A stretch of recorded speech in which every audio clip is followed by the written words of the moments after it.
Hi, in front of me is DOOGEE S88 Pro, and today I would like to show you how you can turn on or off auto-rotation on this device. Firstly, go into Tab menu, find Auto-Rotate icon and click on it. Auto-rotation is now turned off.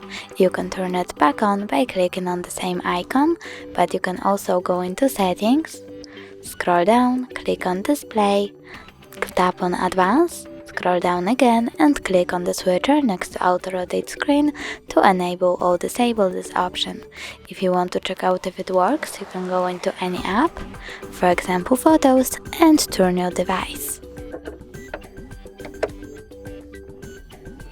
Thanks so much for watching. If you enjoyed this video, don't forget to leave a like, comment and subscribe. Bye!